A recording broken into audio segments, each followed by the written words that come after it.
બાલદિયા પર થયેલા હુમલાનો બોટાદમાં વિરોધ થઈ રહ્યો છે। નવનીત બાલદિયાને ન્યાય આપવાની માંગની સાથે બોટાદમાં વિરોધ કરવામાં આવી રહ્યો છે। બોટાદ કોળી સમાજે કલેક્ટરને આવેદનપત્ર આપ્યું।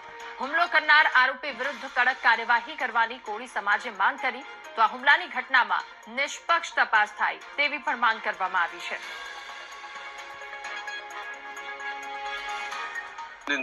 બાલદિયા ઉપર જે ઘટના ઘટી છે તેને સમગ્ર બોટાદ જિલ્લો વખોડી કાઢવા માટે આજે પોલીસ સમાજ એકત્ર થયો છે અને કલેક્ટર સાહેબને આવેદન પત્ર આપેલ છે કે જે ગુનેગારો છે એને કડકમાં કડક સજા મળે અને નવનીતભાઈને ન્યાય મળે।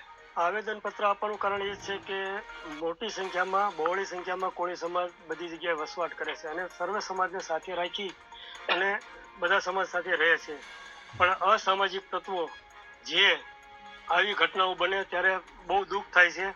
અમે એ બોટાદ જિલ્લા વતી અમે આ ઘટનાને વખોડવી છીએ અને નવનીતભાઈ બાલદિયાને જલ્દીથી ન્યાય મળે અને એ જે લખાવે એ લખે એ રીતે પોલીસ એનું નિવેદન લઈ અને એફઆઈઆરમાં જે નામ ઘૂંટતા હોય એ આપે એવી અમારી માંગ છે।